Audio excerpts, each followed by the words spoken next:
today's video, we're heading over to a friend's shop to have him do some work on my new saxophone. I'll explain in a minute.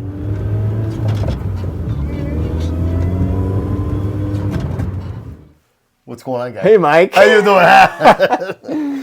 Here we are. So we're in my basement shop, which is a lot of fun. And so I just moved into this house a couple years ago. Nice. And what you see here is just I have almost a little bit of a hoarding problem, and I love tools. And I don't even get to use, I haven't used most of the stuff, but I love having it available. Yeah. And so when a friend says, hey, I got a dent in the horn I need some help with, like yourself, I probably have the tool hanging on the wall. So I'm just so busy right now, and this is probably be a long-term project, but I just thought, you'll probably do a better job than I could do because you're more of a brass man, and then it just saved me some time, and we're so close to each other as far as our location and our friendship. 4 minutes away, that's a long. Yeah, we're 4 minutes away, so. All right, so what do you got here? What is this? So I just bought this. It's a Condu Under 2 transitional. And yeah, it's in pretty decent shape, except the bow's been smacked a few times. Oh, yeah. Oh, wow. Yeah, so it's not the worst thing you've ever seen, but it does need some TLC. Yep. And so I'm thinking I'm going to probably end up stripping it. I take that back. I will strip it. Yeah. Cool. Yeah, it looks like it's in solid shape. Yeah, and look at that. It used to be a school horn. It's retired. Came from Arizona. Well, I imagine so. This is probably from the 20s. I guess this is 30s. It's a 29, actually. Okay. I think it's a 29. 29, wow. Yeah. Yeah, so that would be a little old. I don't know. There's vehicles being driven by school districts made in 29, right? Computers or something. Yeah. No, I guess not. They tear all that crap down around But here. Instruments you find in classrooms that are from that time. Yeah. That's crazy. Well, the tenor I play on is a 32 transitional, just like this, except I've done a few modifications to make it play a lot better. All right. And then the neck's not in bad shape. Yeah, I was going to see if you wanted to go ahead and just do a little, the angle's correct, but it's got a little bit of a bump, which probably is from that being pushed in. So if you want to just take care of that too. Yeah. And also I brought a couple necks. Ooh. That that neck has just been repaired and worked on. So if you could smooth that out, that would be great. Yeah. And same thing with this busher neck that's just ugly. That is pretty fukackled, we call it. Yeah, all right. So Mike's going to do me a favor. Yeah, dude. And this will be fun. I haven't done saxophone dent work in a long time. Yeah. That's fun. I trust you. Yeah, man. Well, I think I've got enough to handle it. So. And look at all those horns up there. Man, that is cool. Yeah, someday, if I ever have time, I'm going to do my own projects. Oh, I know the feeling. Right? I know that one's going to sit for years. Right. And then a lot of these are bugles that I have in my collection. Yeah. So you're the founder of BAC Horn Doctor. Yes. And you build custom trumpets and brass instruments. Trombones, trumpets, flugelhorns, cornets. Yeah. And they're made in Kansas City in the historic jazz district. Is where the shop is. And we have instruments that we import that we've designed that we send all over the world, and we work with a lot of really cool musicians. And it's pretty cool. And over COVID, I realized when I was home, I didn't have any tools in my house. And I started feeling kind of uneasy about that. Like, man, you just always want to have something to do. And so in that time, I realized, well, not that I had any specific projects, but I didn't have any tools to do anything. Okay. So I thought if I wanted to be stuck at home and do something fun, maybe I should go out and find some tools. And that turned into a little bit of an obsession over a couple of years span. I've stopped. I don't need anything else, but I had some opportunities that I couldn't pass up, and got a lot of really cool old tools. And a couple of these guys that had retired that were curating tools from their mentors. I mean, if you look at, let me just open up. Let me see here. Like, for example, this drawer. Yeah. If you look at some of these screwdrivers, this is high quality stuff. Mm-hmm. A lot of stuff that was made in Germany back in the day, or England, or France. There's a lot of really cool stuff in here. There's even, look at this. This is cool. This is I don't even know how old this is, but it's a little pin vise. Wow. and it's got like bone or ivory. Yeah, that is. Isn't that neat? There's a lot of really. Yeah, that's probably 1800s. Yeah, a lot of really cool stuff in here. Little leveling blocks, and the guy that had a lot of this tooling machine things. In fact, he made ligatures for woodwind instruments. He played for the Harry James Orchestra, and I actually found an original. You want to talk about cool? Let me go get something. You're gonna pause that and cut. I'll pause it. Yeah, We'll be right back, dude. This is gonna be awesome. Actually, I'm gonna show him around while you're gone. Yeah. Do it. Yeah, this is impressive. This is a lot of neat stuff that he's got in here.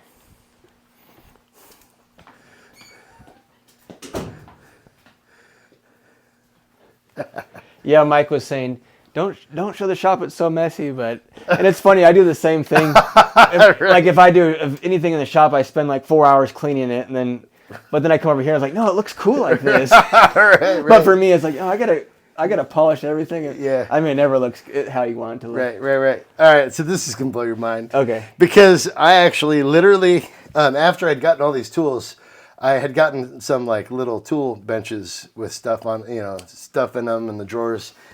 And I didn't have a whole lot of time to go through it because it was like run down to Arkansas on a weekend and pick it up and come immediately back and throw it into...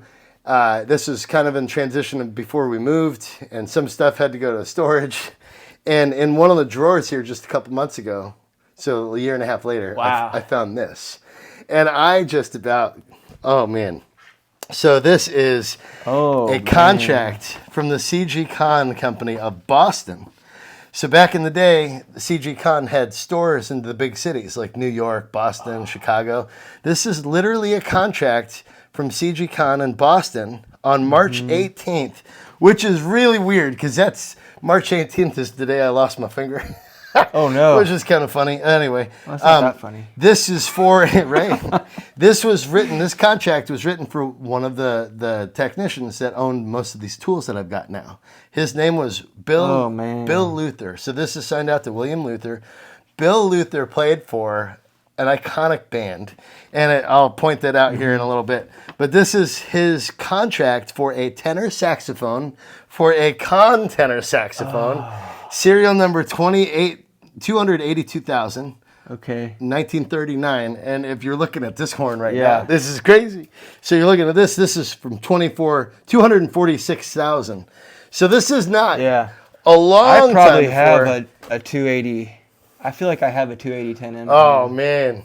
So that's what this contract is for. And let's see, back then he would have paid, let's see here. So if we read this, agree to follow, it's going to pay $136.85. That must have been like right. That's the deposit or something. And then he made reasonable. Oh, that's a deposit. Okay, that's a deposit. Okay. And then the total balance though. You know what? I take that back. I think that was the total, and he was making payments of $10.37 a month, which is really cool. But now let's check down here. So he was in Arkansas. The guy he played with, it says here. Oh, I already see it. Oh, where is it pointed out? There it is. That's Harry James. Employed by Harry James. Oh. Isn't that crazy? Tenor saxophone, October. That's his birthday. Wow. Unbelievable. Oh, man, that's a treasure. Isn't that awesome? You should. And then this is the internal document that somebody would have punched in whenever he made his payments and did the little ledger. You need to send a copy of that out to Sax Quest. Oh yeah, absolutely. Yeah, he would dig this. So I was blown away. So this is awesome because it provides provenance for a lot of the tools that we have. I've got a lot of stuff literally stamped with his initials or his name on it. That is so Luther. cool. And he also, I would mention, he had invented a ligature. Oh yeah. And you want to talk cool? I'm going to show you more cool. So I started finding bits and pieces of this ligature in different states. But this, I found all of his original handwritten note cards on how to make this really amazing ligature. And it's got all sorts of measurements and graphs and steps and talks about what type of blocks of material to use and literally walks you through the process of making ligatures. Oh, wow. So what is that, the note? Which one? What the one with all the writing, right?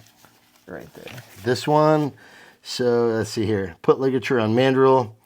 Oh, this is the secret stuff. I can't show you all that. Come on, guy. They're gonna hit pause. No, it's all good. No, that's good. Is that? I'm just teasing. Okay. It just gives you steps. Here's the profile, the outside end mill, sand the outside profile, except rounding off the base.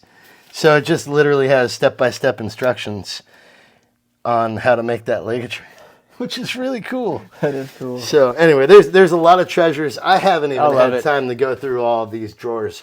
Like I kind of gone through stuff like a little bit, some drawers more than others, but there's still a lot of stuff that I'm kind of discovering when I have a minute to spend in here. Yeah. It's I love finding those little treasures.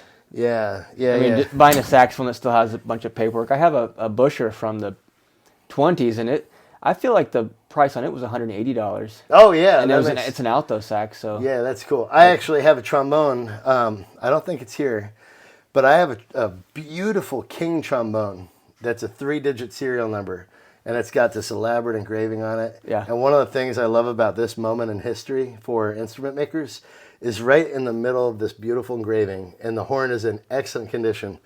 Somebody took sandpaper and scrubbed away a spot right smack in the middle of the engraving on this H.N. White King trombone. Yeah. And they stamped traded for a Busher with the serial number of the Busher they traded for.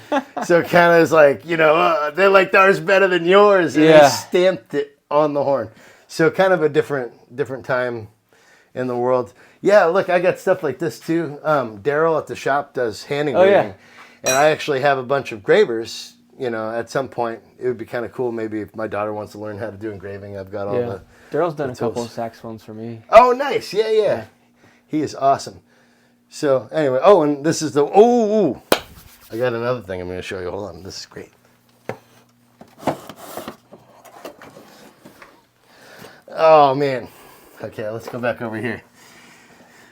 We got another. This is a treasure chest right here. So if you'll notice here. Oh yeah, Eric Brand. This came again from Bill Luther, who sat next to Claude Lakey and builded ligatures. Claude made mouthpieces. I was going to say, I already think I know what this is. Check this out. Wow. This is an original mouthpiece modification kit. He's got some gauges and stuff in here.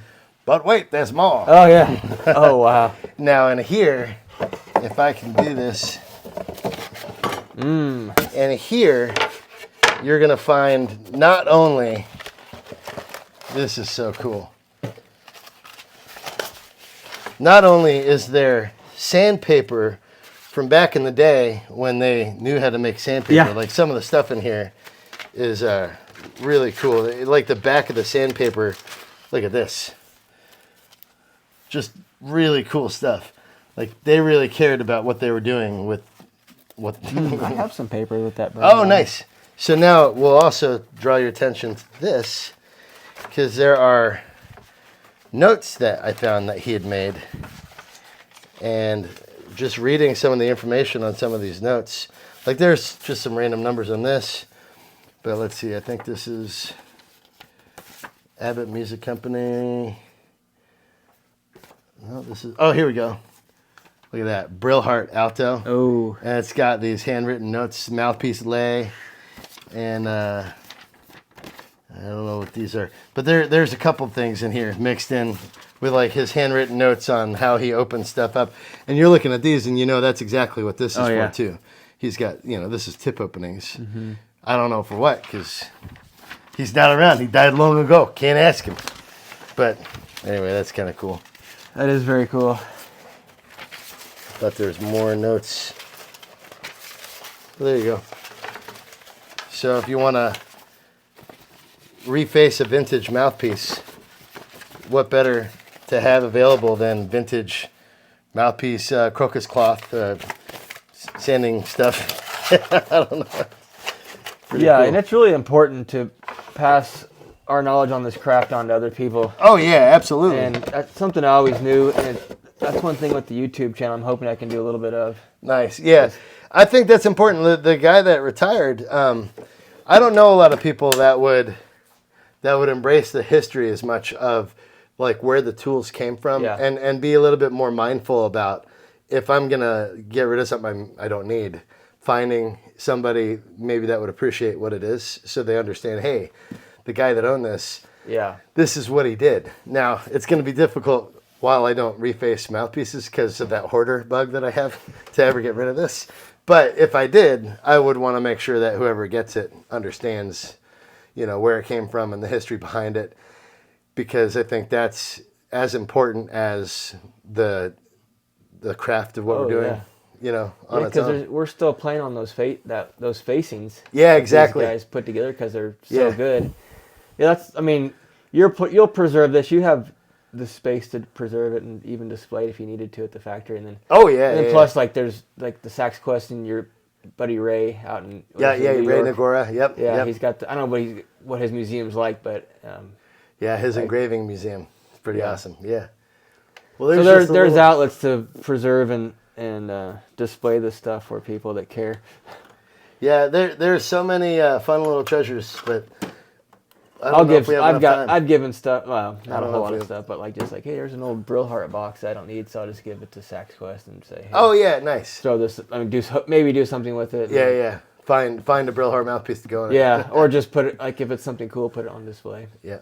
I don't know if I don't do that too often, but if I have something, that's just right. Because for me I show it to people, but there's just not enough traffic to make it worthwhile to hoard my stuff. Of course, I feel a little less guilty now that I'm here. Well, that's good. I'm glad to help scratch that edge. I do have a good bit of woodwind stuff over there that will probably never ever get used. I do have look, I got drawers of pads. Yeah. And these aren't some of these are actually fairly recent. The guy was actively repairing. Oh yeah, those are the Freeze Deluxe pads, I think. Okay. Yeah, some of them. It looks like there's B50. He was actively doing school repairs. So some of the pads are obviously old and dated, but see some of the corks and stuff are actually not bad at all. But then I have little drawers full of all sorts of bronze wire. There's lots of I don't know, little. I just what is this? I don't know what is this. That's for is that a tenon replacement? Yeah, I think so. Is that and that's a wooden. I guess you could replace it with wood if you wanted to. Yeah, so we got. I don't know if this is part of a kit, but a lot of the stuff is actually wrapped with the part numbers and stuff. So okay, yeah. Maybe you stain that. I don't know. It's a little tenon replacement. Does that seem dense? The white wood? Is that what now? Does it seem dense like it would? Maybe it's for a bassoon. Yeah. You know what? That may be what it is for the wing joint. And then there's little custom tools that the guy had made for working on things like that. Yeah, that's really cool. To put in the little collets and things like that. And more white pads, bassoon pads, flute pads. I got springs. You want springs? I got things of springs. I got assortments of springs. I got more springs down there. Come on, guy. You need some pliers? I got some pliers. Yeah, I think you have more pliers than me. You need a tuning fork, just in case? Yeah, there we go. I got tuning forks. There's a lot of fun stuff. Yeah. Well, cool, man. Thanks so much for showing us Absolutely. around and working on my saxophone. I'm happy to have a purpose. I love it. Yeah, because I know you do a great job, and I'm so busy right now that it'll just let you handle a few things. I can stick to what I'm doing. Absolutely. So yeah, it's great. As long as you're not in a hurry. I'm not. Yeah. No. I'm not in a hurry. I always get excited when they come in. Yeah. I want to get started right now. Then you're like, wait a minute. Yeah, I can't do this right now. So thanks for watching, and we'll give an update when the saxophone's done.